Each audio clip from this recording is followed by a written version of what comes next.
सत्यवती के चित्रांगद और विचित्रवीर्य नामक 2 पुत्र हुए।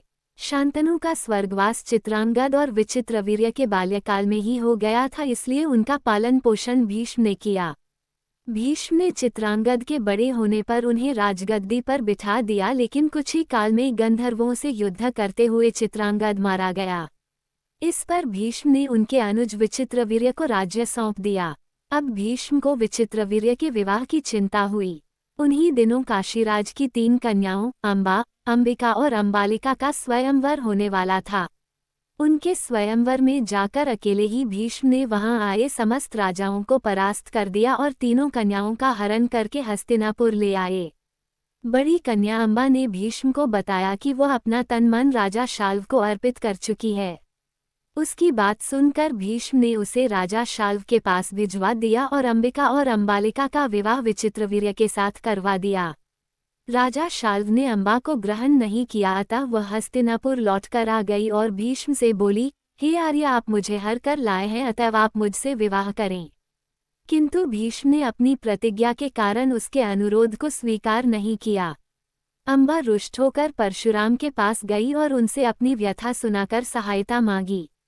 परशुराम ने अंबा से कहा, हे देवी, आप चिंता न करें, मैं आपका विवाह भीष्म के साथ करवाऊंगा। परशुराम ने भीष्म को बुलावा भेजा, किंतु भीष्म उनके पास नहीं गए।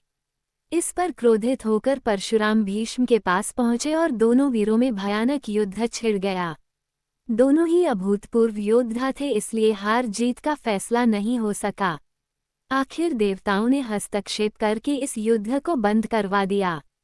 अंबा निराश होकर वन में तपस्या करने चली गई। विचित्रवीर्य अपनी दोनों रानियों के साथ भोग विलास में रत हो गए, किंतु दोनों ही रानियों से उनकी कोई संतान नहीं हुई और वे क्षय रोग से पीड़ित होकर मृत्यु को प्राप्त हो गए। अब कुल नाश होने के भय से माता सत्यवती ने एक दिन भीष्म से कहा, पुत्र, इस वंश को नष्ट होने से बचाने के लिए मेरी आज्ञा है कि तुम इन दोनों रानियों से पुत्र उत्पन्न करो। माता की बात सुनकर भीष्म ने कहा, माता, मैं अपनी प्रतिज्ञा किसी भी स्थिति में भंग नहीं कर सकता। ये सुनकर माता सत्यवती को अत्यंत दुख हुआ। अचानक उन्हें अपने पुत्र वेदव्यास का स्मरण हो आया। स्मरण करते ही वेदव्यास वहां उपस्थित हो गए।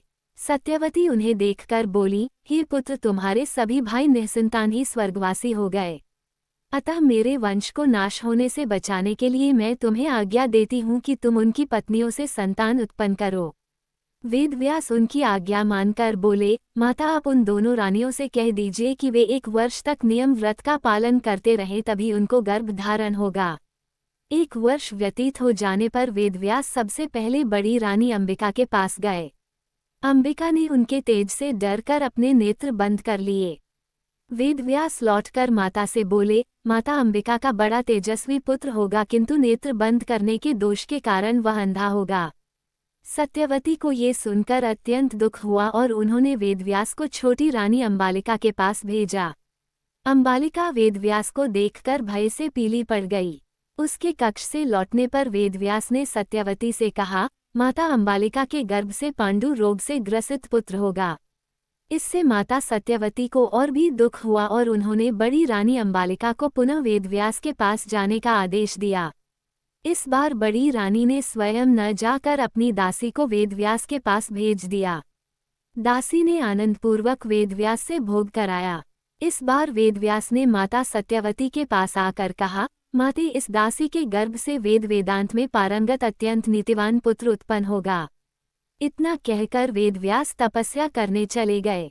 समय आने पर अंबिका के गर्भ से जन्मांध धृतराष्ट्र, अंबालिका के गर्भ से पांडु रोग से ग्रसित पांडु तथा दासी के गर्भ से धर्मात्मा विदुर का जन्म हुआ।